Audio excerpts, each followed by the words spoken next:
میاں محمد بخش کی زبان ہے، یہ بلے شاہ کی زبان ہے، یہ سلطان باہو کی زبان ہے، وارث شاہ کی زبان ہے، اور ابھی آپ نے جو عارفانہ کلام یہاں پہ پڑھوایا وہ بھی پنجابی زبان تھی۔ تو یہ تو اہل پنجاب کی بہت بڑی قربانی ہے کہ وہ پنجابی کے ساتھ ساتھ اردو کو ایک قومی زبان، ایک قومی فریضہ، ایک تحریک کی زبان سمجھتے ہوئے اس کو اتنی زیادہ توجہ بھی دیتے ہیں، اس پہ اتنی زیادہ محنت بھی کرتے ہیں، اس سے اتنا زیادہ پیار بھی کرتا ہے۔ تو یہ ہماری ایک بہت اس میں ہماری ایک لگن کا معاملہ ہے، اس میں ہم نے اپنا حصہ بہت زیادہ اس سلسلے میں ڈالا ہے۔ تیسری بات جو میں عرض کرنا چاہوں گا کہ اردو سے محبت کا تقاضا ہے کہ ہم اردو بولیں، یعنی اگر ہم اردو بول رہے ہیں تو اردو بولیں۔ میں جب ساری تقاریر سن رہا تھا اس میں نے ایسے شغلن انگریزی کے لفظ جو تھے وہ لکھنے شروع کر دیے، تقریباً 3 صفحے جب بھر گئے تو میں نے چھوڑ دیا۔ یعنی ہمارے گاؤں میں بھی جن کو بالکل کچھ پتا نہیں وہ کہیں گے کی ٹائم ہوا ہے، ٹائم کیا ہوا ہے، یا وہ کہیں گے جی میں لیٹ ہو گیا۔ بھائی لیٹ ہو گئے، دیر سے دیر ہو گئی ہے، مجھے وقت کیا ہے یہ کیوں نہیں ہم کہہ سکتے؟ اسی طرح جو پڑھے لکھے لوگ ہیں وہاں پہ یہ سارے لفظ بولے جاتے ہیں، فلانا ڈپارٹمنٹ ہے جی، فلانا سسٹم ہے۔ وہی سسٹم نظام بھی ہے کہہ سکتے ہیں، ڈپارٹمنٹ کی بجائے آپ محکمہ بھی کہہ سکتے ہیں۔ آپ اپنی ساری تقریریں میں آپ کو چیلنج کرتا ہوں، آپ کو یہ چیلنج بھی انگریزی کا لفظ ہے لیکن آپ میری زبان میں انگریزی بہت کم پائیں گے۔ تو یہ آپ دیکھیں گے کہ 20% فیصد کی بھی ہمیشہ بات ہوتی ہے، وہ پرسنٹ کی بات ہی ہوتی ہے۔ بے شمار فیصد آپ لفظ ایسے دیکھیں گے، اور پڑھے لکھے لوگوں کی گفتگو میں آپ دیکھیں گے کہ وہ انگریزی زیادہ ہوگی۔ تو میری آپ سے درخواست ہے کہ اگر آپ واقعی چاہتے ہیں انگریزی کو، اردو کو آگے بڑھانا، اس کی خدمت کرنا، اس سے پیار کرنا، اس کو رائج کرنا، اس کو رواج دینا، تو خدا کے لیے یہ جو گلابی قسم کی اردو ہے اس سے آپ اپنے آپ کو فارغ کر دیں۔ آپ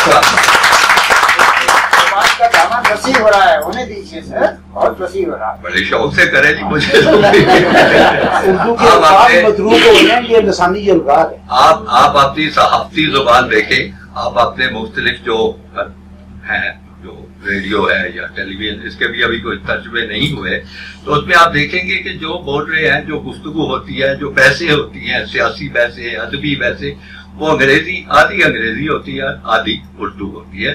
تو اس لیے ہم کوئی اچھا تاثر نہیں چھوڑتے۔ اگر آپ باہر کے لوگوں کی بات کرتے ہیں تو آپ وہاں پہ ایسی چیز نہیں پائیں گے۔ اگر کوئی انگریزی بول رہا ہے تو وہ انگریزی بولے گا۔ فرانسیسی لوگ جو ہیں وہ اپنی زبان میں کہیں انگریزی کا لفظ آ جائے تو بڑے ان کو شرم محسوس ہوتی ہے، اور اس سے وہ پرہیز کرنے کی کوشش کرتے ہیں۔ بہرحال اگر رانا صاحب نہیں مانتے بات تو میں تو رد کر دیتا ہوں۔ پارشلی آپ سے اتفاق ہے، کوشش کرنی چاہیے اردو کے الفاظ ہی استعمال آپ کی بڑی مہربانی۔ جو مروج ہو گئے ہیں مستعمل ہیں، وہ اس کے لیے اسٹیشن، ریڈیو، اس طرح کے لفظ کچھ ہم قبول کریں گے، ساری زبانیں قبول کرتی ہیں، لیکن اتنا نہ قبول کر لے کہ ٹائم کیوں ہے، لیٹ کیوں آئے ہوتے، سسٹم کیا، وغیرہ وغیرہ۔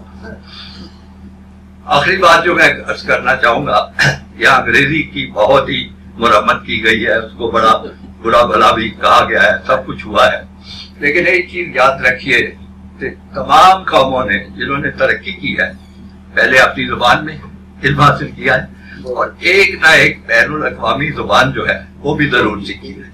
چینی بھی وہ زبان سیکھ رہے ہیں، جاپانی بھی سیکھ رہے ہیں، تمام ملک سیکھ رہے ہیں، کسی نے بھی ایک بین الاقوامی زبان کو بالکل خیر بات نہیں کہا۔ یہاں پہ جب اردو کی بات ہوتی ہے تو ساتھ ہی یہ سوچ آتی ہے کہ بات یہ انگریزی تو پڑھنی ختم کر دو۔ تو انگریزی ذریعہ تعلیم نہیں ہو سکتا، نہیں ہونا چاہیے، لیکن اگر آپ نے کوئی باہر دنیا میں جانا ہے تو کوئی زبان تو سیکھ لیں۔ انگریزی نہیں پسند تو فرانسیسی سیکھ لیں، چینی زبان سیکھ لیں، کچھ تو سیکھیں تاکہ آپ کا دنیا سے 100 سال سے آپ پڑھ رہے ہیں، اسے ایک سیکنڈری لینگویج کے طور پر پڑھتے جائیں۔ رانا صاحب کا بہت مشکور ہوں کہ وہ مجھے تقریر کرنے میں بہت مدد دے رہے ہیں۔